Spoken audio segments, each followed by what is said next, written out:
Carlos Marx, el que creó el comunismo, el marxismo, ¿habrá sido satanista? ¿O habrá estado poseído? ¿O vendido su alma al diablo? En este video hablaremos sobre los estudios de historiadores y biógrafos de Marx mostrando indicios de su inclinación por lo menos compatible con el satanismo. Porque hoy el rechazo de Dios se está volviendo universal. Los efectos de esta apostasía son catastróficos. La iglesia misma está en desorden, su liderazgo en su mayoría ausente y el rebaño disperso y confundido.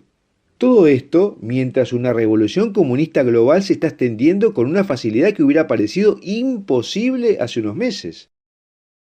Estos son los dolores de parto que preparan un nuevo nacimiento, una nueva primavera en la vida cristiana.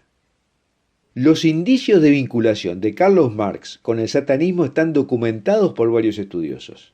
El padre de Carlos Marx era judío convertido al protestantismo y él mismo fue bautizado como cristiano. Pero ya siendo joven escribió un poema titulado El violinista, de corte claramente satánico. Dice: mira esta espada, me la vendió el príncipe de las tinieblas, porque él marca el tiempo y traza los signos. Y en su tragedia, Oulanem, Marx habla por voz de su protagonista diciendo: destruido, destruido, mi tiempo ha terminado. Pronto estrecharé la eternidad en mis brazos y pronto proferiré gigantescas maldiciones contra la humanidad. Y continúa: destrozaré con permanentes maldiciones el mundo que se interpone entre mí y el abismo. Rodearé con mis brazos su dura realidad. Al abrazarme, el mundo morirá sin un quejido y se hundirá en la nada más absoluta. Para concluir luego en un manifiesto contra Dios que parecen palabras propias de Satanás. Nosotros somos los simios de un Dios indiferente, y no obstante mantenemos muy cálida a la víbora con absurdo esfuerzo. Marx tenía 18 años cuando escribió esto. ¿Fueron solo desvaríos de juventud? Pero no es así, porque poco tiempo después escribió: he perdido el cielo ahora con seguridad. Mi alma, una vez fiel a Dios, ahora va seguramente directa al infierno. ¿Esto significa que Marx vendió su alma al diablo para transformarse en una figura intelectual de primer nivel para todo el mundo? Su hija Eleonora Marx cuenta que su padre les relataba cuando eran niños el cuento de un personaje llamado Hans Rekle. Se trataba de un mago propietario de una tienda de juguetes cargado de deudas y que se veía obligado a vender sus preciosos juguetes uno a uno al diablo para poder pagar las deudas. Eleonora cuenta que estas historias le ponían la piel de gallina porque Marx las contaba a sus hijos permanentemente.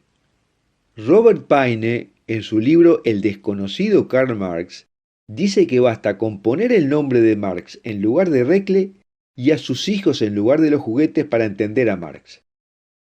Y Arnold Kunzli, en su libro Psicografía de Marx, relata la muerte de sus hijos, de sus cuñados, de sus nietos, algunos en situaciones misteriosas y otros por suicidio. Moisés Hess, su mentor, escribió que Marx iba a darle un golpe definitivo a la filosofía y a la religión tradicionales, lo que implica que tenemos a una persona con una misión de destruir a la civilización cristiana. Y de ahí surge la famosa frase: la religión es el opio de los pueblos, que repetida constantemente acabaría por alejar a una buena parte de los hombres de su inclinación religiosa innata. En 1850 redacta junto a Engels un opúsculo llamado Plan de Acción contra la Democracia, donde incita a asesinato de líderes contrarios y a la destrucción de monumentos públicos, y también a la traición, porque plantea una alianza entre el proletariado y la pequeña burguesía, la que luego sería eliminada por el proletariado. También hay un relato de su sirvienta, que vivía en el mismo edificio de Marx, que luego de su muerte dijo: Marx estaba aterrado con Dios.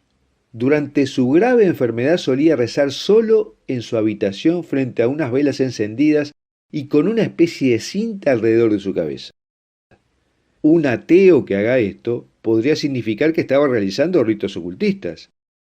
Varios de sus biógrafos parecen sugerir que Carlos Marx estaba poseído o era un satanista. por lo menos que tenía un profundo odio a la religión y un interés por el lado oscuro innegable y escalofriante que lo emparentan con el satanismo. Amigos y familiares usaban términos sorprendentes cuando se referían a él. Frases como gobernado por un demonio, eso lo decía su padre, mi querido diablo, eso lo decía su hijo, monstruo de 10.000 demonios, eso lo decía Engels.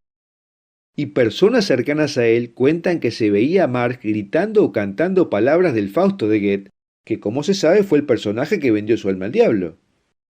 El historiador Robert Paine, en su biografía de Marx de 1968, dice que tenía la visión del mundo propia del diablo y de la malignidad del diablo, y a veces parecía saber que estaba realizando obras de maldad. Quería derrocar, destruir, destrozar, disolver, romper lo que había a su alrededor. Eso no solo incluía la economía de mercado, quería aplastar naciones. Marx tenía una cita favorita del Fausto de Goethe: todo lo que existe merece perecer, que sorprendentemente la dijo Mefistófeles, el demonio, en esa obra. Y primero vino eso, y parece que recién más tarde se le ocurrió su utopía comunista. Pero eso no es todo. Los biógrafos hablan del desastre de su vida, de la pobreza en que vivían, aún auxiliados por Engels, e incluso de su relación promiscua con su sirvienta, con la cual tuvo un hijo al que no reconoció. Marx quería abolir también la familia.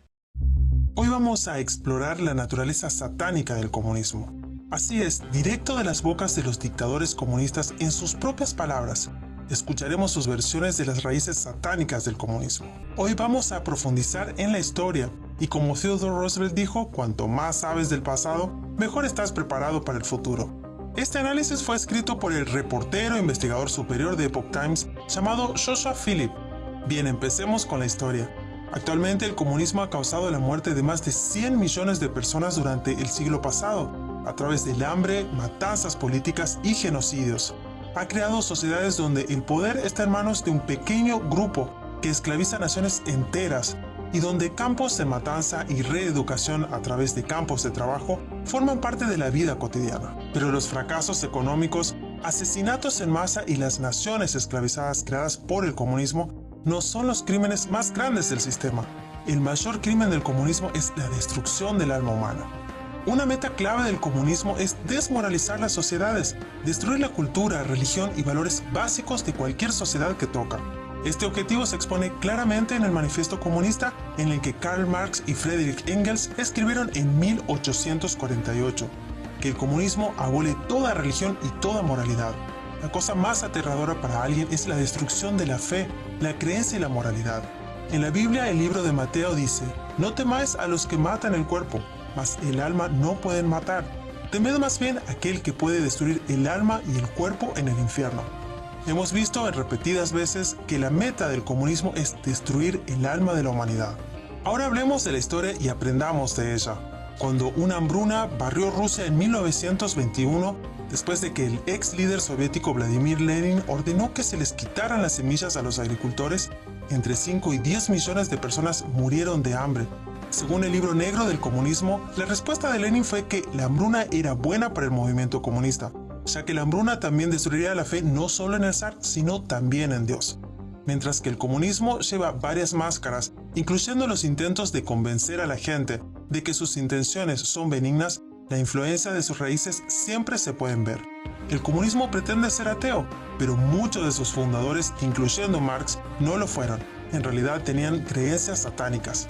El predicador rumano Richard Wurmbrand, que pasó 13 años en prisión bajo el comunismo, documentó gran parte de esta historia en su libro Marx y Satanás. Un ejemplo es Mikhail Bakunin, uno de los socios de Marx en la Primera Internacional, quien escribió El malvado es la rebelión satánica contra la autoridad divina.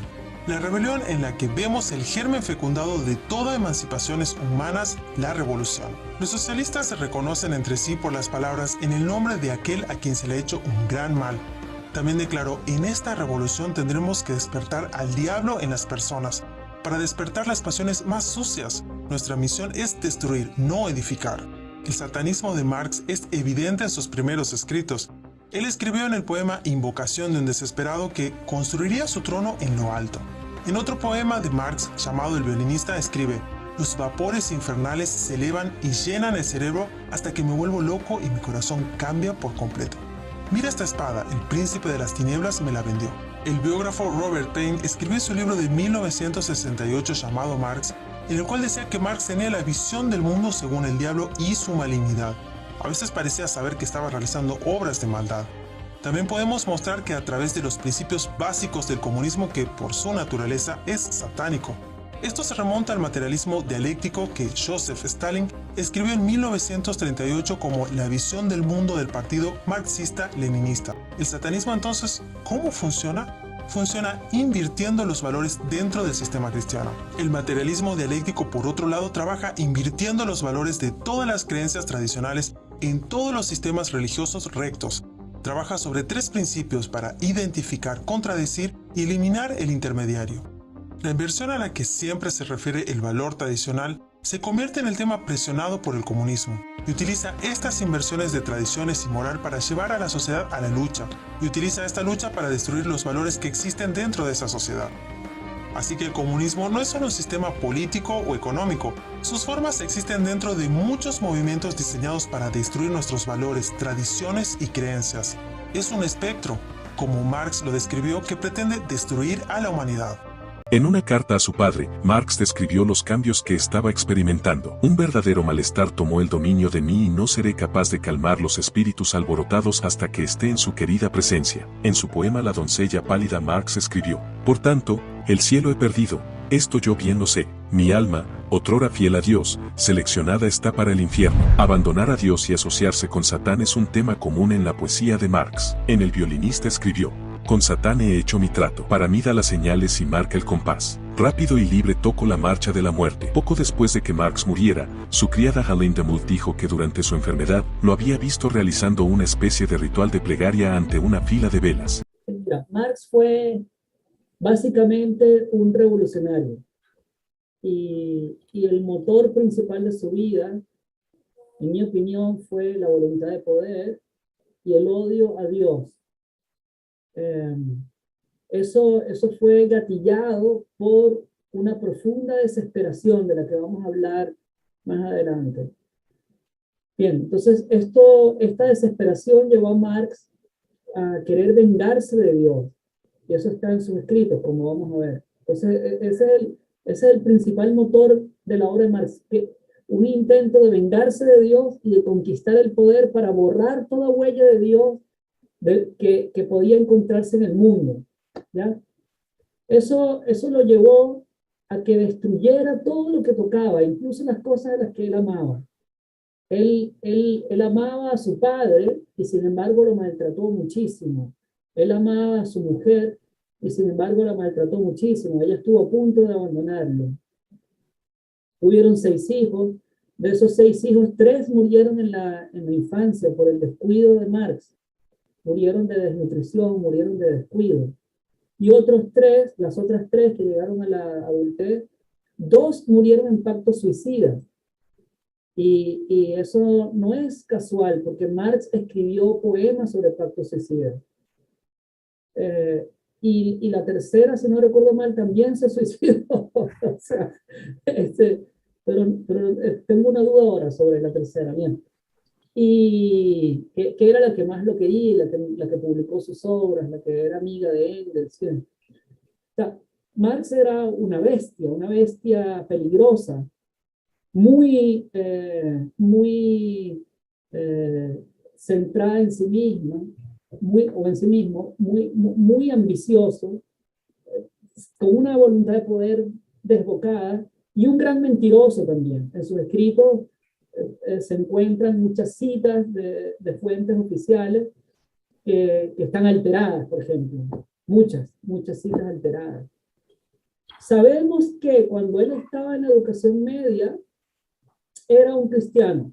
Su padre había sido judío, se había convertido probablemente por conveniencia para poder ejercer el derecho. Eso se dice, eso tendría yo que verificarlo bien. Pero su padre vivía el protestantismo y Marx creyó en el protestantismo a juzgar por los trabajos de educación media que tenemos de él. Y sin embargo, 6 meses después, o 7 meses después, aparece como un satánico. En los primeros escritos que tenemos, los poemas. Entonces, algo pasó en esos meses en los que Marx, el alma de Marx se dio la vuelta enteramente. Ahora, yo no sé qué pasó. Hay otra cosa que ocurre, que es el contacto con Moisés Hess, el fundador del sionismo.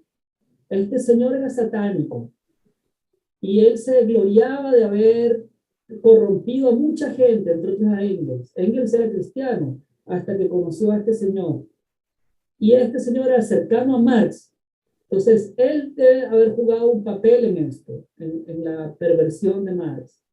Pero no lo sé, porque no sé cuándo entraron en contacto. Yo sé que fue temprano, pero no sé si fue tan temprano como para explicar la vuelta que da Marx, ¿ya? A sus 18 años. Sí, y él bueno, toda su obra a lo que tiende es a eso, a lo que tiende es a lo que decía la invocación de un desesperado, destruir todo lo noble que hay en el hombre para vengarse de Dios, para vengarse de Dios. Voy a poner otra obra que también es intermedia, es como el primer paso importante en la dirección académica del revolucionismo de Marx, vamos a decir, ¿ya? Y se llama Las tesis sobre forma. Un momento que primero tengo que ponerla en... ¿Ya? La tesis cuarta es la más... Bueno, todas son muy interesantes, pero vamos a ver rápidamente la tesis cuarta, que es la que está más directamente conectada con lo que estamos diciendo, ¿ya? Entonces la traduzco, ¿ya? Feuerbach comienza o parte del hecho de la alienación, la autoalienación religiosa, de la duplicación del mundo en un mundo religioso y otro secular. Su obra consiste en resolver el mundo religioso en su base secular. Pero esa base secular se levanta desde sí misma y se establece como un reino independiente en las nubes.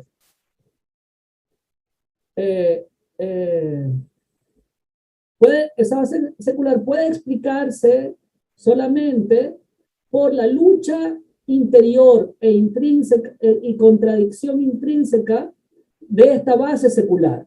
O sea, la base secular se proyecta por esto, porque tiene una lucha interior y unas contradicciones intrínsecas. Esta debe, por tanto, ser entendida ella misma en su contradicción y revolucionada en la práctica. ¿Ya? Así, por ejemplo, una vez que se descubre que la familia terrena es el secreto de la Sagrada Familia, la familia terrena, debe entonces ser destruida ella misma en la teoría y en la práctica.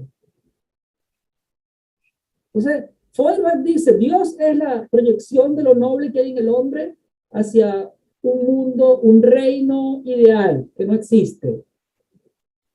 Ya, eso es una crítica necesaria de la religión. Pero se queda corto Feuerbach, porque él no se da cuenta de que eso es posible.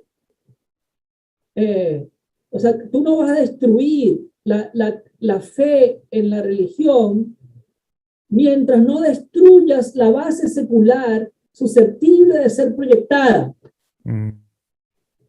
Entonces, ¿eso qué significa? Que Marx va a destruir todo lo que en el mundo es una huella de Dios. Eso es lo que significa. Claro, él aquí dice al revés. Todo lo que en el mundo se puede proyectar hacia Dios, él lo va a destruir.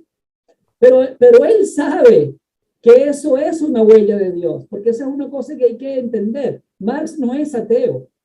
Marx es antiteísta, satánico.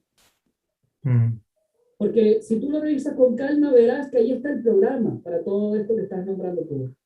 O sea, él allí propone la estrategia para revolucionar la familia, que es plantear sus contradicciones internas. ¿Cuál es esa estrategia? Presentar a la mujer como oprimida por el hombre, presentar a los niños como oprimidos por los padres. Entonces, está esa línea claramente. Y claro, hay elementos nuevos que introducen Marcuse y sus seguidores, como el aborto, ahora el infanticidio. El nuevo diccionario Webster-Merriam habla del cuarto trimestre del embarazo, ¿ya? Eso sería después del nacimiento. ¿Cómo sería? Exacto, el primer trimestre de vida del niño, sí. Para decir que matar a un niño hasta los 3 meses es aborto también. Por tanto, si se permite el aborto, hay que permitir matar al niño hasta los 3 meses. Entonces, bien, esto ya es neomarxismo, ¿ya? Pero su raíz está en el manifiesto comunista y en la obra de Marx en general. Y su propósito es el mismo, es destruir toda huella de Dios, vengarse de Dios. Es extraño, pero hay toda una secta religiosa satanista marxista, ¿ya? Y eso es patente en nuestros días, es patente. Marx conoce a Hess y Bakunin. Después de alcanzar esta etapa en su pensamiento, Marx conoció a Moisés Hess, el hombre que desempeñó el papel más importante en su vida, quien le hizo abrazar el ideal socialista. Hess le llamaba Dr. Marx, mi ídolo, quien le dará el puntapié final a la religión y política medievales. Así que darle un puntapié a la religión era su primer objetivo, no el socialismo. George Young, otro amigo de Marx en aquella época, escribió en 1841 aún más claramente que, indudablemente, Marx expulsaría a Dios de su cielo y hasta le entablaría demanda. Marx calificaba el cristianismo como una de las religiones más inmorales. No nos asombre, pues, Marx creía que los cristianos de los tiempos primitivos masacraban hombres y comían su carne. Estas pues eran las expectaciones de aquellos que iniciaron a Marx en las profundidades del satanismo. No es cierto en lo absoluto que Marx abrigara elevados ideales sociales de ayudar a la humanidad, ni que la religión fuera un obstáculo en la realización de ese ideal, y que por ese motivo Marx abrazó una actitud antirreligiosa. Al contrario, Marx odiaba a todos los dioses, odiaba cualquier noción de Dios. Estaba presto a ser el hombre que destronaría a Dios. Todo esto antes que él mismo abrazara el socialismo. El socialismo no era sino la carnada que atraería a los proletarios e intelectuales a abrazar el ideal diabólico. Cuando los soviéticos en sus comienzos adoptaron el refrán «Echemos a los capitalistas de la tierra y a Dios del cielo», no estaban sino cumpliendo el legado de Marx. Como se mencionó anteriormente, la inversión de nombres es una de las peculiaridades de la magia negra. Las inversiones permearon tanto la manera de pensar de Marx que la usaba en todas partes. Contestó el libro de Proudhon, Filosofía de la Miseria, con otro libro titulado Miseria de la Filosofía. También escribió: tenemos que usar en vez del arma de la crítica de las armas, etc. ¿Alguna vez le llamó la atención el estilo de pelo de Marx? En su época, los hombres generalmente usaban barbas, pero no barbas en esa forma, ni tampoco pelo largo. El porte de Marx era característico de los discípulos de Joanna Southcott, una sacerdotisa satánica que se consideraba a sí misma en contacto con el demonio Shiloh. Es interesante que unos 60 años después de su muerte, en 1814, al grupo de Southcottianos de Chatham se unió un soldado, James White, quien después de un periodo de servicio en la India regresó y tomó el liderazgo local, desarrollando más las doctrinas de Joanna con un tinte comunístico. Marx no habló mucho en público sobre la metafísica, pero conocemos sus puntos de vista a través de los hombres con quienes se asociaba. Uno de sus compañeros en la Primera Internacional fue Mikhail Bakunin, anarquista ruso, quien escribió: «Aquí entra Satanás, el eterno rebelde, el primer libre pensador y emancipador de los pueblos. Él hace que el hombre se avergüence de su ignorancia y obediencia bestiales. Él lo libera, lo estampa sobre su frente. Le estampa sobre su frente el sello de la libertad y humanidad, urgiéndole a desobedecer y a comer el fruto del conocimiento. Bakunin hace más que alabar a Lucifer. Tiene un programa concreto para la revolución, aunque no el que libraría a los pobres de la explotación. Escribe: en esta revolución tendremos que despertar al diablo en las gentes para provocar las pasiones más bajas. Karl Marx fundó la primera internacional junto con Bakunin y respaldaba este extraño programa. Bakunin revela que Proudhon, otro importante pensador socialista y por aquel tiempo amigo de Karl Marx, también adoraba a Satanás. Hess había presentado a Marx su amigo Proudhon, quien también usaba el estilo cabelludo típico de la secta satanista del siglo XIX de Joanna Southcott. Proudhon, en Filosofía de la Miseria, declaró que Dios es el prototipo de la injusticia. Alcanzamos conocimiento a pesar de él. Alcanzamos la sociedad a pesar de él. Cada paso de avance es una victoria en la cual vencemos al divino. Él exclama: Dios es estupidez y cobardía. Dios es hipocresía y falsedad. Dios es tiranía y pobreza. Dios es maligno. Cuando la humanidad se inclina ante un altar, la humanidad, esclava de reyes y sacerdotes, será condenada. Juro, Dios, con mi brazo extendido hacia los cielos, que no eres más que el verdugo de mi razón, el cetro de mi conciencia. Dios es esencialmente anticivilizado, antiliberal, antihumano. Proudhon declara que Dios es maligno porque el hombre, su creación, es maligno. Tales pensamientos no son originales, son el contenido usual de los sermones en los servicios de adoración satánica.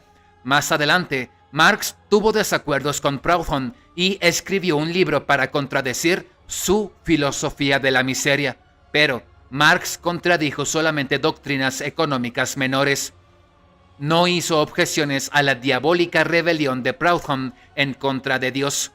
En este punto es necesario declarar enfáticamente que Marx y sus camaradas, si bien estaban contra Dios, no eran ateos según como se describen los marxistas del tiempo presente. O sea que al insultar y denigrar abiertamente a Dios,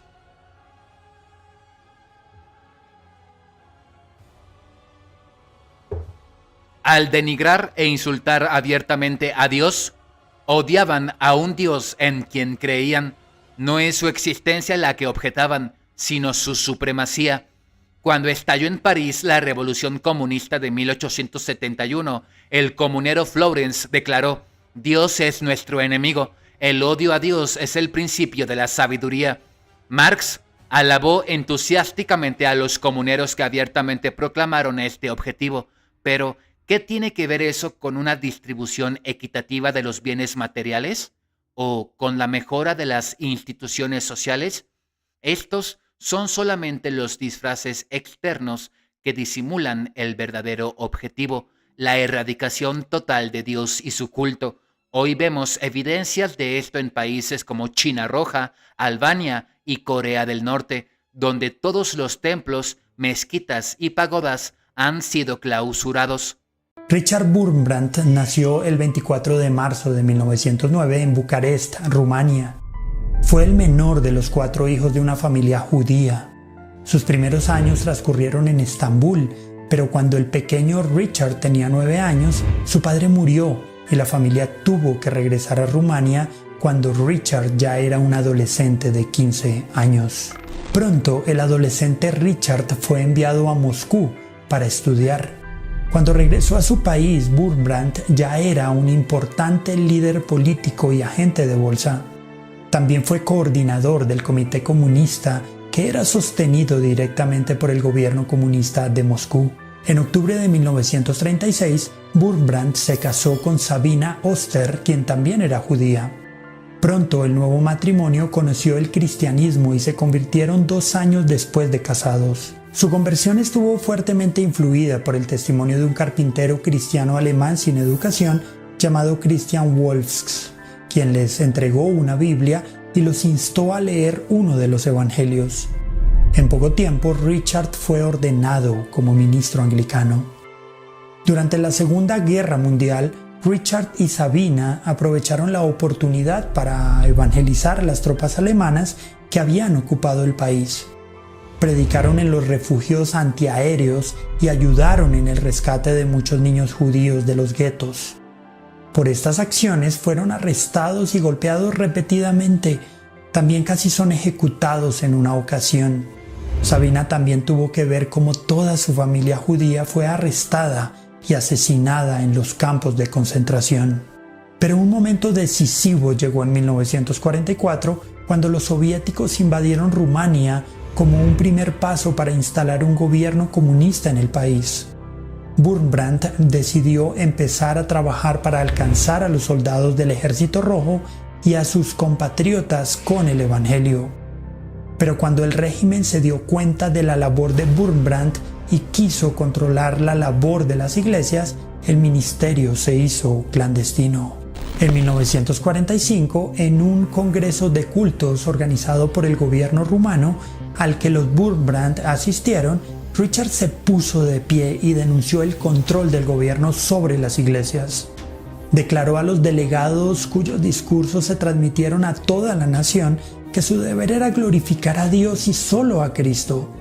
La denuncia se producía ya que muchos líderes religiosos comenzaron a elogiar al comunismo y a jurar lealtad al nuevo régimen. En los próximos 2 años, los Wurmbrand y su iglesia distribuyeron al menos 1 millón de copias de evangelios a las tropas rusas, a menudo disfrazando los libros como propaganda comunista, mientras ayudaban también a organizar el contrabando de evangelios a Rusia. Las denuncias públicas contra el régimen y la labor evangelística de Richard lo pusieron en el primer plano de la vigilancia del Estado, hasta que en febrero de 1948 fue arrestado mientras se dirigía a un servicio en su iglesia. Fue encerrado en una celda solitaria y etiquetado como prisionero número 1. Wurmbrand pasaría por varias cárceles del país. Pasó 3 años en confinamiento solitario. Gran parte de este confinamiento lo pasó en un cuarto a 12 metros bajo tierra, en una celda sin luces ni ventanas. Ni siquiera existía el sonido, ya que los guardias llevaban fieltro en las suelas de sus botas para no hacer ningún tipo de ruido.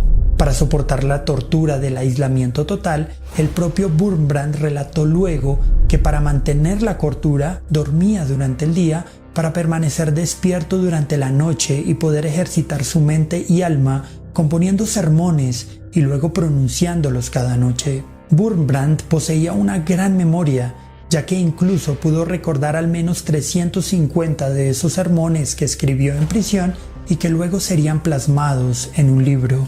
Sin embargo, durante su encarcelamiento, Wurmbrand pudo establecer comunicación con otros presos, tocando en código Morse en la pared. De esta manera podía hacer luz para sus compañeros en medio del encierro total. Finalmente, fue trasladado a una celda grupal, donde los castigos y las torturas continuaron durante 5 años más. Durante este tiempo, los amigos y familia de Wurmbrand intentaron tener información de su estado. Sin embargo, se dieron cuenta de que había usado un nombre falso en los registros penitenciarios para que no se pudiera rastrear su paradero. Pero miembros de la policía estatal conocían el entorno social del pastor y en varias ocasiones visitaron a Sabina, la esposa de Wurmbrand, haciéndose pasar por compañeros de prisión liberados, afirmando haber asistido al funeral de su esposo en la cárcel. Wurmbrand sería liberado de este encarcelamiento en 1956 después de 8 años y medio de prisión. Una de las condiciones de su liberación era que no volviera a predicar. Sin embargo, reanudó su predicación muy pronto a través de una iglesia clandestina. Tan solo 3 años después, en 1959, fue arrestado nuevamente y condenado a 25 años de prisión. Pero esta vez el encarcelamiento sería mucho más cruel. Wurmbrand sería golpeado y torturado de formas profundamente dolorosas. La tortura física incluyó ser quemado, mutilado y encerrado en un gran refrigerador congelado. Fue golpeado en las plantas de los pies hasta que le arrancaron la carne, solo para ser golpeado al día siguiente hasta los huesos. También fue obligado a presenciar la humillación de otros prisioneros cristianos. Wurmbrand llevaría las marcas de estas torturas durante el resto de su vida. Durante este encarcelamiento, Sabina también recibió la visita de agentes que afirmaban que Wurmbrand había muerto. Sin embargo, ella no creyó esa versión. La misma Sabina había sido arrestada y encarcelada en 1950, pasando 3 años de trabajos forzados en la prisión mientras dejaba a su hijo de 9 años solo y sin hogar. Luego, el niño sería acogido por amigos cristianos que se arriesgaron a ser encarcelados por cuidar al hijo de un preso político. Para ese momento, Wurmbrand ya se había hecho conocido a nivel internacional. Sin embargo, cuando los diplomáticos extranjeros preguntaron al gobierno comunista rumano por él, les dijeron que había huido del país. El único hijo del matrimonio Wurmbrand, llamado Mihai, que para entonces ya era un joven, fue expulsado de sus estudios universitarios de 3 instituciones distintas, ya que su padre era considerado como un preso político. Mihai intentó huir a Noruega para evitar ser reclutado en el servicio militar obligatorio, pero no lo logró. Finalmente, Wurmbrand recibió una amnistía en 1964 y fue liberado. Preocupados por la posibilidad de que fuera encarcelado nuevamente, la misión noruega a los judíos y la Alianza Cristiana Hebrea negociaron con las autoridades comunistas la liberación de Wurmbrand. Fue convencido por los líderes de la iglesia clandestina de irse del país y desde el exterior ser una voz a favor de la iglesia perseguida. Wurmbrand viajó a Noruega, Inglaterra y luego a los Estados Unidos. En mayo de 1966 dio testimonio ante el Subcomité de Seguridad Interna del Senado en Washington. Durante el testimonio, Wurmbrand se quitó la camisa frente a las cámaras para mostrar al menos 18 cicatrices de su tortura. Si les mostrara mi cuerpo, me pregunto si podrían soportar mirarlo, dijo a los periodistas. Su historia se publicó en periódicos de Estados Unidos, Europa y Asia. A partir de entonces, Wurmbrand fue conocido como la voz de la iglesia subterránea, ya que su trabajo estuvo enfocado en dar a conocer la realidad de los cristianos que eran perseguidos, especialmente en países con regímenes comunistas. La misión de los Wurmbrand, fundada en 1965, contrabandeó Biblias, apoyó a pastores clandestinos y ofreció ayuda financiera a las familias de los encarcelados o asesinados por sus creencias religiosas. En 1967, los Wurmbrand fundaron la organización Jesús al Mundo Comunista, más tarde renombrada como la Voz de los Mártires. Esta organización interdenominacional empezó a trabajar inicialmente con y para los cristianos perseguidos en países comunistas, pero posteriormente extendió sus actividades para apoyar a los cristianos perseguidos en otros contextos, especialmente en el mundo musulmán. En 1990, los Wurmbrand regresaron a Rumania luego de 25 años de exilio. La Voz de los Mártires abrió una imprenta y una librería en Bucarest, y el nuevo alcalde de la ciudad le ofreció a la organización un espacio de almacenamiento en la misma prisión en la que Wurmbrand había pasado gran parte de su encarcelamiento y donde había orado por un ministerio libre en su patria. Wurmbrand escribiría 18 libros en inglés y otros en rumano. Su libro más popular, titulado Torturado por Cristo, fue publicado por primera vez en 1967. En él, Wurmbrand cuenta su testimonio de encarcelamiento y sufrimiento en prisión. El libro ha sido traducido a al menos 50 idiomas y es un testimonio vivo de que la tortura y la persecución a los cristianos seguía viva en el siglo XX. Pero también es un testimonio del precio que muchos tienen que pagar por proclamar el nombre del Señor. Una de las frases más populares de Wurmbrand fue: odia a los sistemas malignos, pero ama a tus perseguidores. ama sus almas y trata de ganarlas para Cristo. Richard Wurmbrand murió el 17 de febrero del 2001 en los Estados Unidos. Su esposa Sabina había muerto tan solo 6 meses antes. En el año 2006, Wurmbrand fue elegido en el 5º lugar en la lista de los mejores rumanos de la historia, según una encuesta de la televisión estatal rumana. El socialismo moderno y sus orígenes en Alemania y su proyección actual hacia el nuevo orden mundial, comunista, anticristiano, antijudío, antifamilia. Al hablar de socialismo, de comunismo, pensamos en Marx, pero Marx no fue el ideólogo del comunismo, fue Moshe Hess, el padre del sionismo moderno político, el fundador del Partido Socialdemócrata de Alemania, ideólogo del comunismo, mentor de Engels y Marx. Él fue quien le dio las ideas a Marx y a Engels y estos las desarrollaron. Pero ¿quién fue Moshe Hess? Un hombre de familia acaudalada, lo mismo que Marx, Engels y posteriormente en Rusia Lenin, Stalin, Trotsky. Familias con mucha riqueza, ninguno de ellos se levantó de la clase social obrera como era de esperarse, porque se supone que trabajaban y defendían la causa de la clase social obrera. Sin embargo, todos ellos, como los actuales que profesan la izquierda, burgueses. Entonces, ¿qué significa esto? Que no propiamente es el bien común por el que se trabaja, sino por la destrucción de la familia, de la sociedad. Y esto es de origen satánico. Dice la Biblia que Satanás vino a robar, matar y destruir. Y esa era la finalidad de Marx.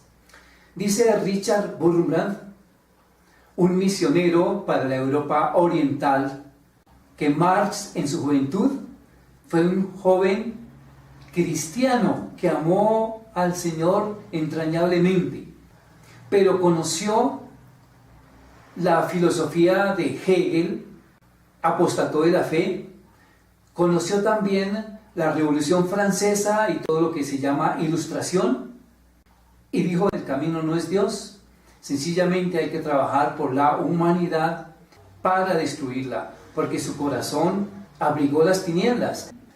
Podemos ver que el marxismo no trabaja por la condición social obrera y de los oprimidos como tal. En su corazón había corrupción, como lo hay en aquellos que se autoproclaman en este tiempo progresistas, populistas.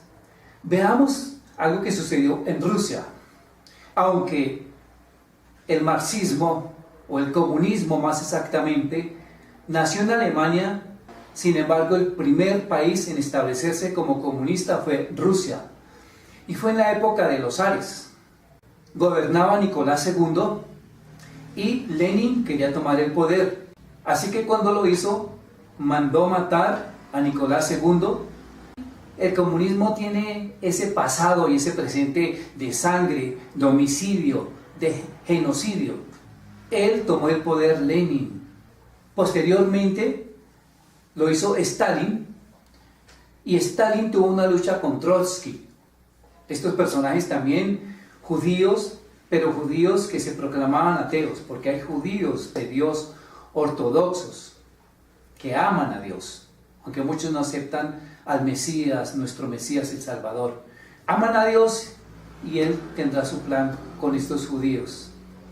Pero hablamos de aquellos que apostataron de la fe y que han querido imponer un nuevo orden mundial a través del comunismo. Los hay también gentiles, pero en este momento estamos hablando de Stalin y de Trotsky.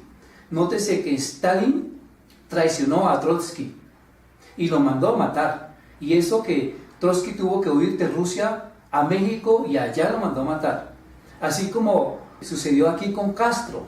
Castro mandó matar a Che Guevara. Pero ese es el problema del comunismo. Se toman el poder por las armas y matan aquellos que están en el poder o tienen esa vida oscura de haber sido homicidas, porque vamos a mirar a aquellos que profesan el comunismo y que quieren lanzarlo, y su vida oscura, tienen que arrepentirse de sus pecados para tener una nueva vida en Cristo. Pero ¿qué pasó con Rusia cuando colapsó? Ellos daban mucho dinero y ayudaban a la causa comunista y a los grupos alzados en armas de todo lugar, porque querían que se implantara el comunismo en todas las naciones. Así pues que aquí en Latinoamérica, ¿qué pasó? No reciben más dinero de Rusia porque colapsa el comunismo, un completo fracaso, como lo ha sido siempre, porque nadie puede ir en contra de lo que Dios establece.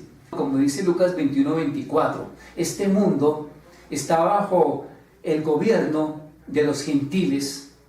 Él tiene control y dominio, y el comunismo está en contra de todo lo que son los valores, las virtudes y los principios bíblicos.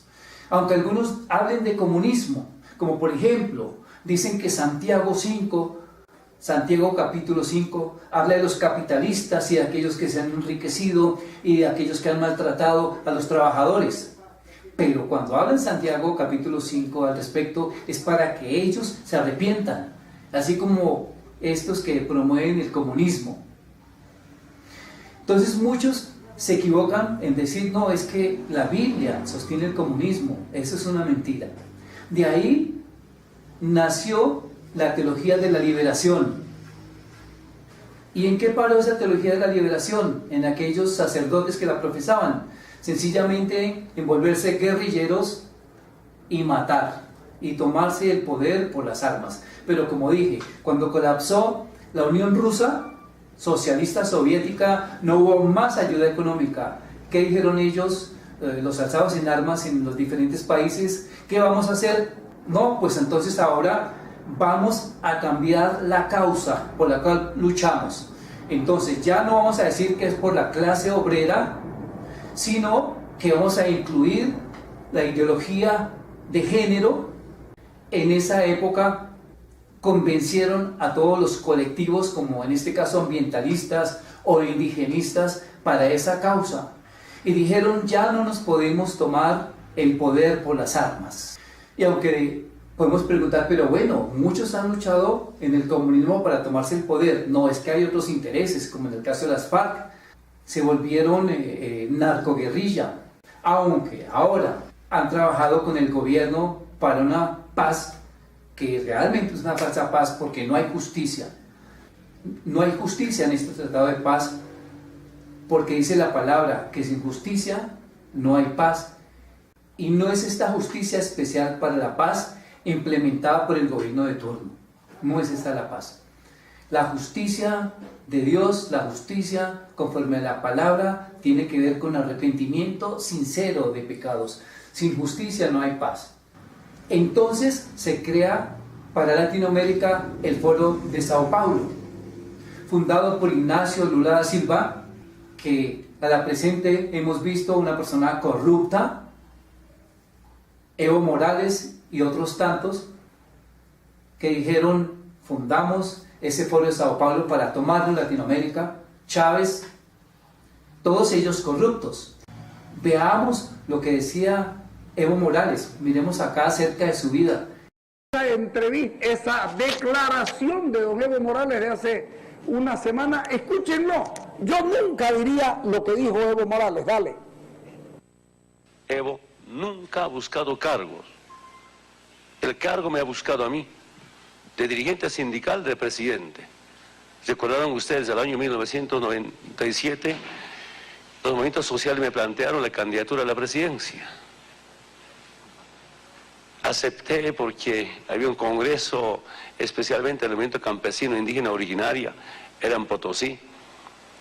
Después de aceptar, retornando de Potosí a Cochabamba, me arrepentí y pensé cómo un narcotraficante, un asesino, podía ser presidente. Y mi mente decía que mis hermanos de campo se hacen la burla de mí, y llegando a Cochabamba al día siguiente renuncié a la candidatura que me proclamaron en Potosí para la candidatura de 1997. Por si acaso, Yo no le dije que lo diga. Yo no lo dije que lo diga. Eso lo dijo cuando el día siguiente de perder en el referéndum. También vemos la corrupción no solamente de Lula da Silva, de Rousseff, de Bachelet y de todos los actuales que quieren tomarse el poder ahora por el voto popular, ya no por las armas. El enemigo número uno en la actualidad no es el capitalismo, aunque ellos dicen luchar e ir en contra del capitalismo, no, es la familia, y la familia desde la época de Marx. Veamos acerca de Marx lo que escribe Richard Wurmbrand, página 41 del libro El Marx desconocido. Arnold Kingsley, en su libro Karl Marx, un psicodrama, escribe acerca de la vida de Marx, incluyendo el suicidio de 2 hijas y un yerno. 3 de sus hijos murieron por desnutrición. Su hija Laura, casada con el socialista Lafargue, enterró a 3 de sus hijos y después ella y su esposo se suicidaron.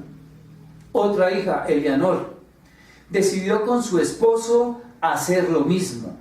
Ella murió y él se retractó a última hora. Cuando murió su esposa, ni siquiera fue al sepelio de ella. Dice la historia que él estaba más interesado en la herencia de su familia que cualquier otra cosa. No le interesaba la familia. Y ese es el enemigo número 1 del comunismo. ¿Qué dicen ahora? Los niños son los hijos del Estado. Veámoslo también en el siguiente video, proclamando esta consigna uno de los líderes de las FARC.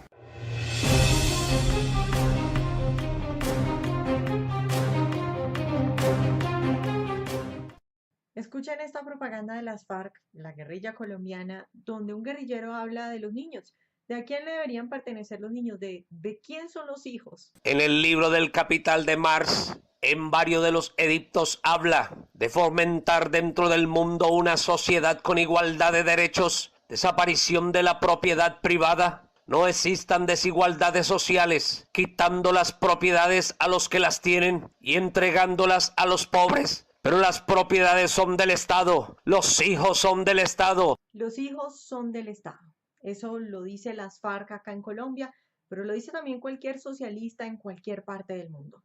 El socialismo, la izquierda, históricamente ha querido acabar con la familia. Les estorba.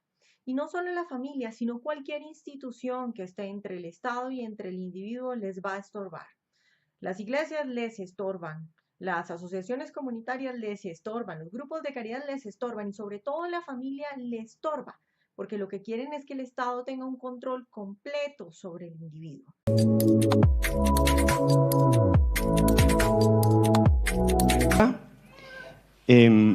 Damos entonces iniciada la sesión. Lucía, tienes la palabra. Muy buenas tardes, muchísimas gracias por la invitación. Hay 2 preguntas históricas que a mi juicio la historiografía no ha sabido contestar adecuadamente.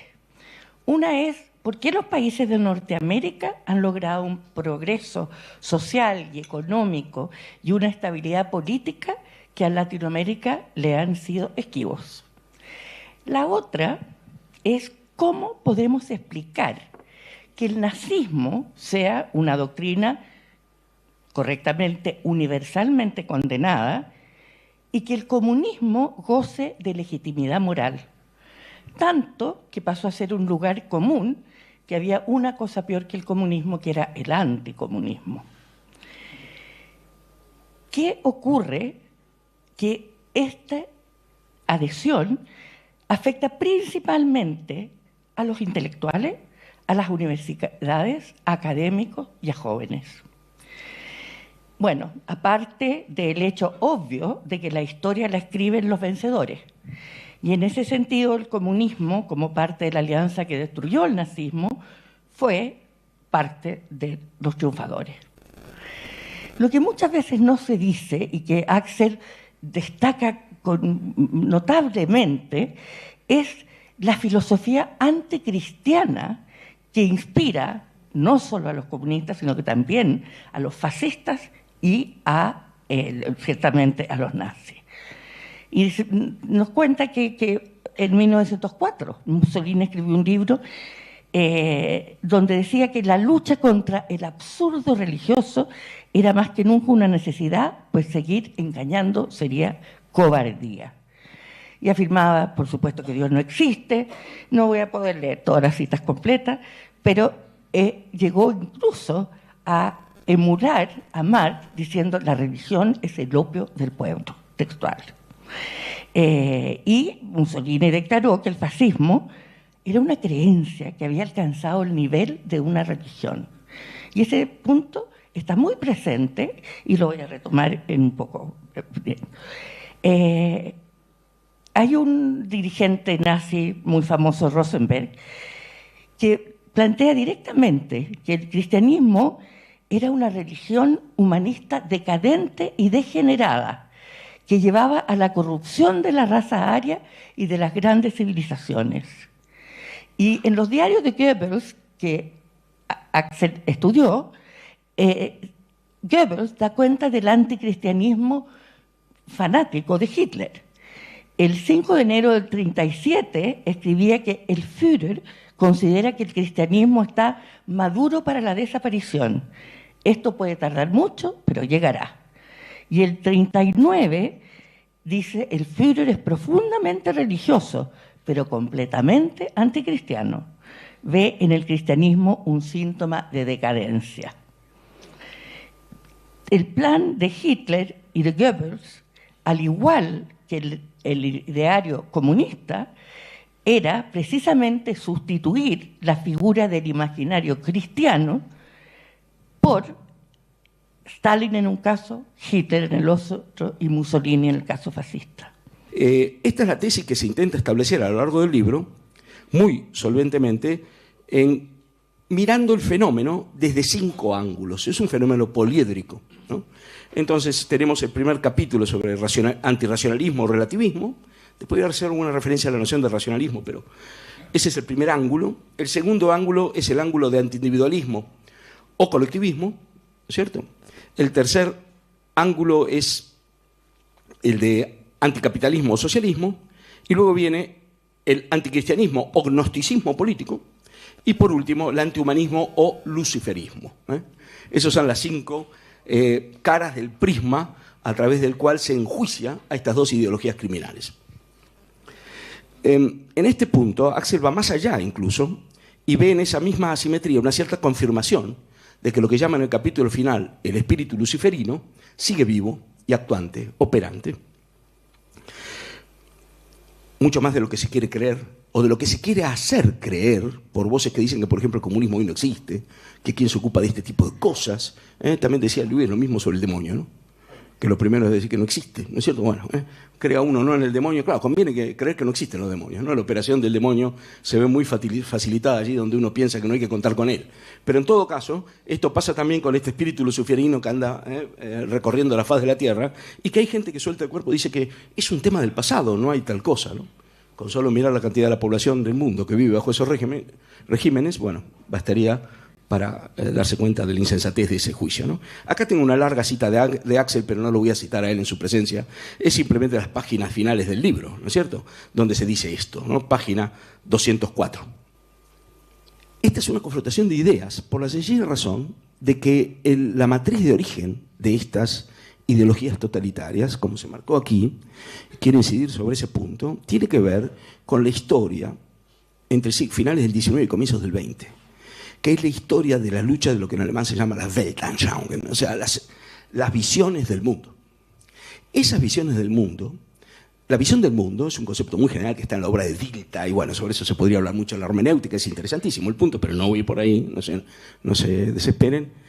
El vehículo tradicional de articulación de la visión global del mundo habían sido las religiones, no solo la cristiana, o judeocristianas, en las religiones. Y por primera vez en el siglo XIX aparecen, ya en la Revolución Francesa en cierto modo, pero en el siglo XIX agudizado por el fenómeno de la técnica, que este es un punto sobre el que voy a insistir al final, muy brevemente, aparece la idea de que las visiones del mundo están, digamos así, tienen que ser reclamadas para sí.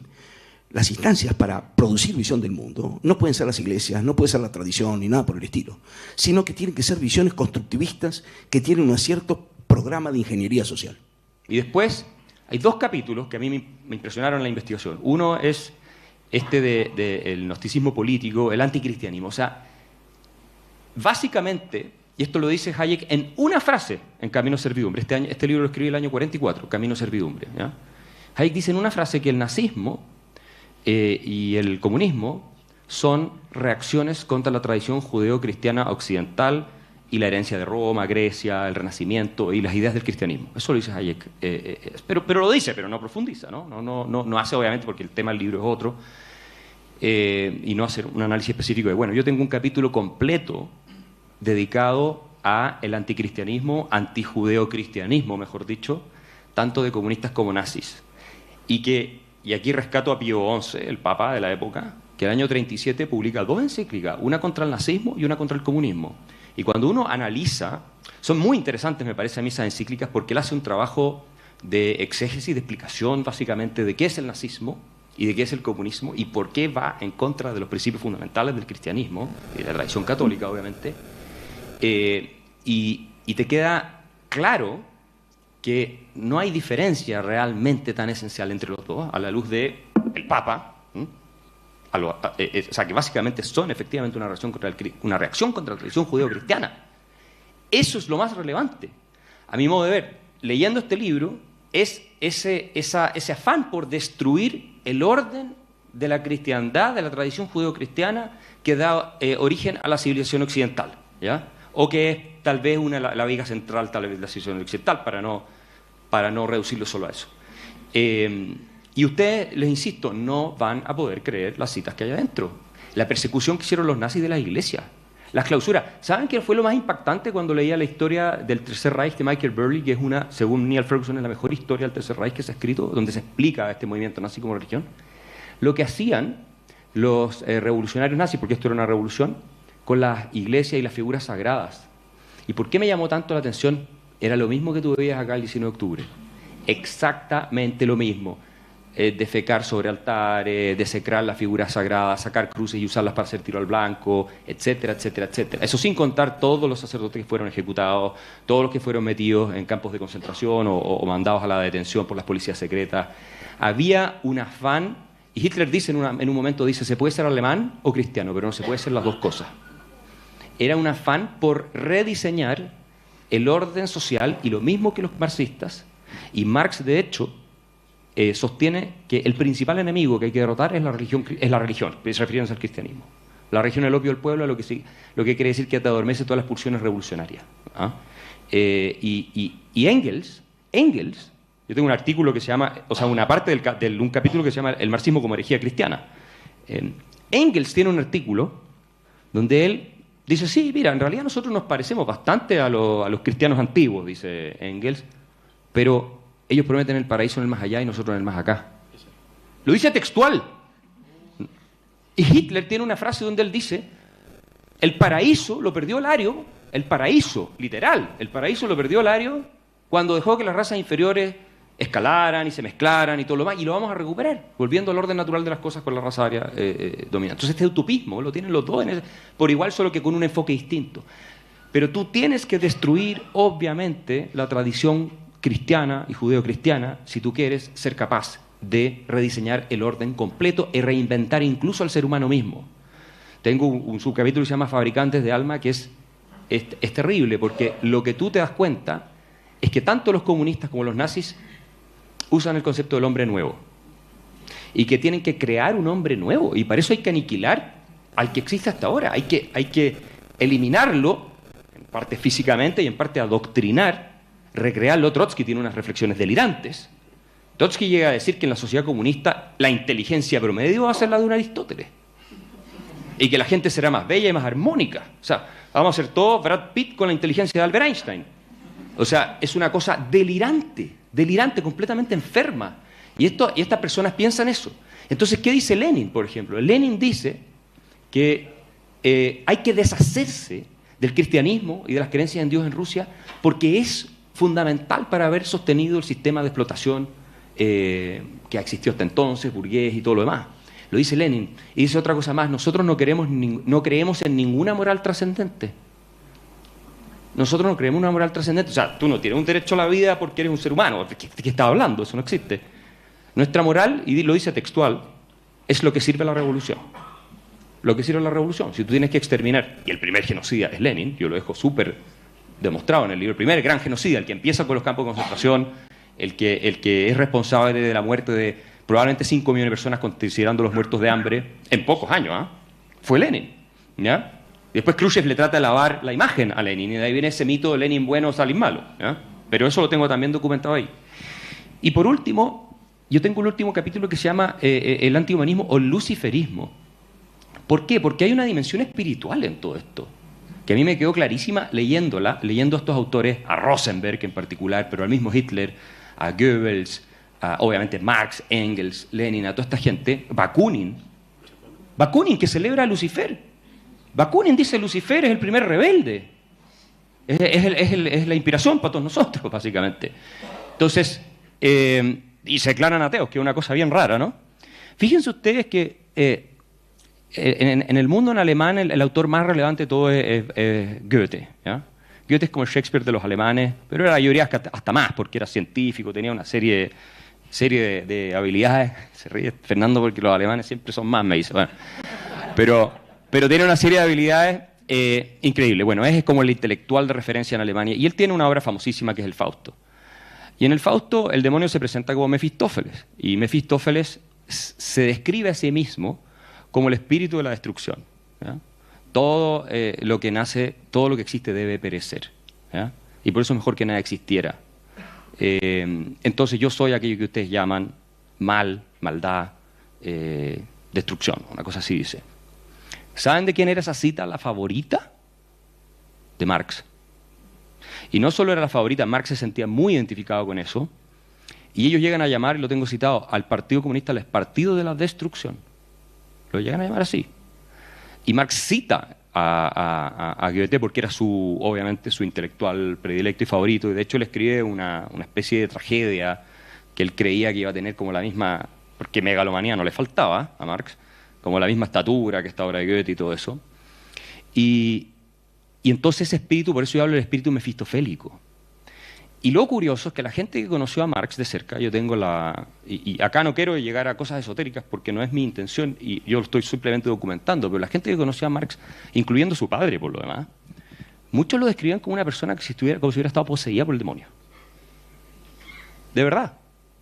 Mucha gente lo escribía así. Y uno veía, aquí estás perdiendo la seriedad. No, pero vean los testimonios históricos. Rüdiger Safransky, que es uno de los filósofos importantes de Alemania,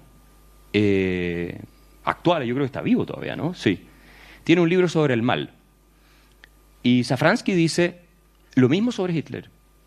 Dice, toda la gente que lo conoció hablaba de Hitler como si hubiera estado poseído. Yo no estoy diciendo que estaban poseídos desde que había un espíritu en ellos, que no lo sé, la verdad que a esta altura, pero de que hay algo raro, hay algo que va más allá de lo que es la locura normal, y del afán criminal de personas que tienen poder simplemente. En estos casos parece que sí es así. Y Joseph de Maistre lo observa en la Revolución Francesa. Cuando él analiza la Revolución Francesa y dice, y ya se escribe, yo lo tengo citado, dice, esto, y la vive obviamente, la ve, él dice, todo este ataque contra esta pasión irreligiosa, todo este ataque contra las iglesias, clausurarlo todo, recrear el mundo, hacer un calendario nuevo, toda esta cosa, es como de otro mundo, dice, esto no es algo normal, esto va más allá de la criminalidad normal, esto no es normal. Entonces, aquí sí yo creo que hay una dimensión espiritual, no tienes que creer ni en Dios ni en el diablo para pensar que hay una dimensión que es mucho más profunda, que netamente la discusión de si hay capitalismo o hay socialismo, si, hay algo acá. Y cuando ustedes lean, más encima toda la poesía satánica de Marx que tengo citada acá, porque esto es lo más increíble, Marx escribió una serie de poemas elogiando a Satanás, que son muy desconocidos, ¿ya? Al primero que se lo leí fue a Paul Johnson y después empecé a revisar la literatura y es una cosa que tú dices, esto es impresionante. Entonces yo creo que efectivamente aquí hay una dimensión un poco espiritual, o tal vez la dimensión más importante de todo este combate. Y quiero terminar leyéndoles dos citas que a mí me parecen fundamentales, porque hace poco leí un análisis de un profesor norteamericano sobre la obra de Tolkien, ¿no?, del famoso autor y profesor de Oxford que escribió El Señor de los Anillos, y él dice: no hay nada más real que la fantasía. O sea, la gente que cree que los monstruos no existen está completamente desconectada de la realidad, ¿ya? Y a propósito del tema de Dios, en el último capítulo, el quinto, que parto con una frase de Dostoyevsky que dice: si Dios no existe, todo está permitido. Vean ustedes lo que dice Alexander Solzhenitsyn, ¿se acuerdan de él? Premio Nobel de Literatura, que sobrevivió el Gulag, o sea, los campos de concentración rusos, y que es el analista o el pensador más lúcido en materia de, yo creo, de lo que pasó en la Unión Soviética. Él dice en 1983, dice: si hoy me pidieran formular de la manera más concisa posible, la causa principal de la ruinosa revolución que se tragó a unos 60 millones de nuestro pueblo, no podría expresarlo con mayor precisión que repitiendo: los hombres han olvidado a Dios, por eso ha ocurrido todo esto. Y después, basándose en Dostoyevsky, dice: toda revolución comienza con el ateísmo. O sea, y el análisis es mucho más largo, ustedes lo pueden buscar, tengo la fuente citada. Ahora, déjenme citarle a un nazi connotado, si se puede decir así, Hans Frank, que lo puse al último momento porque descubrí este texto de Hans Frank. No sé si lo ubican, pero Hans Frank fue juzgado en los juicios de Nuremberg y condenado a muerte porque fue encargado del genocidio hecho por los nazis en Polonia, ¿ya? Y antes de morir, él da un discurso en los juicios de Nuremberg, que está ahí, y yo lo cito acá, y dice, miren ustedes lo que dice: al comienzo de nuestro camino no sospechábamos que nuestro alejamiento de Dios podría tener las consecuencias tan desastrosas y mortales, y ni que necesariamente nos veríamos cada vez más profundamente implicados en la culpa. Al apartarnos de Dios fuimos derribados y tuvimos que perecer. Este es uno de los máximos jerarcas nazis. O sea, aquí no estamos hablando de una persona religiosa ni nada. Y después dice: ruego a nuestro pueblo que no continúe en esa dirección, ni siquiera un solo paso más, porque el camino de Hitler fue el camino sin Dios, el camino del apartamiento de Cristo, y en última instancia el camino de la insensatez política, el camino del desastre y el camino de la muerte. Invocamos al pueblo alemán sobre el cual fuimos gobernantes a que retorne de este camino que, conforme a la ley y la justicia de Dios, tuvo que llevarnos a nosotros y a nuestro sistema al desastre, y que llevará al desastre a cualquiera que intente recorrerlo o continuar en él en cualquier parte del mundo. En cualquier parte del mundo. Este es un testimonio, como digo, de Hans Frank en los juicios de Nuremberg. ¿Y saben qué es lo más impresionante, a mi modo de ver, de todo esto? Que el psiquiatra suizo Carl Jung, que alguno de ustedes conocerá, y yo lo tengo citado el texto aquí, escribe un artículo el año 36, analizando la significancia psíquica de Hitler. Y el año 36, Jung dice: Hitler representa al dios Wotan, este dios de la guerra, que los cristianos que llegaron primero a Germania lo identifican con el demonio, y está destruyendo el legado cristiano que tantos dolores le ha ahorrado al pueblo alemán, este movimiento liderado por Hitler, y dice: los alemanes se encaminan hacia su perdición. The fact of the matter is that Marx actually wrote poetry about the devil. And Marx said some really alarming things, wrote some really alarming things. In fact, here's his poem from 1837. It's called The Pale Maiden. Thus heaven I've forfeited, I know it full well. My soul, once true to God, is chosen for hell. That's pretty chilling. There have been plays, productions like The Devil and Daniel Webster. And for me in particular, I did 3 books, one called God and Ronald Reagan. That was really my first published book. And then God and George W. Bush and God and Hillary Clinton. So there's an interesting troika right there, those 3. And so to follow it up, I'm not going to write God and Karl Marx, because Marx didn't believe in God. Marx called religion the opiate of the masses. This is a very serious book. It's 500 pages. It's 140,000 plus words, 700-800 footnotes. So this is a very serious book. And it's not just about Karl Marx. So it's not just a spiritual biography of Marx. Marx is probably a third of the book, and then it goes into all sorts of other figures and really the ideology of Marx. And I think people that get this book, a lot of them, especially cynics, right? They're going to see the title and they're going to say, the devil and Karl Marx. I'm not going to mess around. But you need to read it. I'm a Christian, I'm a conservative, and I read the Communist Manifesto, not in a reverential way. I teach a course on it at Grove City College in Grove City, Pennsylvania every spring semester. We read the Communist Manifesto. We read Lenin on the State and Revolution. We read excerpts from Marx and Engels and all the speeches. We read Marx on religion. We read what the other side said. And for people who really want to believe in keeping an open mind and diversity and tolerance, you need to actually sit down and read it. And I guarantee you, the most hardened kind of secular leftist cynic, even somebody who might be sympathetic to Karl Marx and Marxism, if they actually sit down and read this from start to finish, they're going to walk away and say, this was bad. These guys were genuinely evil. I want people to really see just how bad and truly diabolical atheistic communism was in theory and in practice.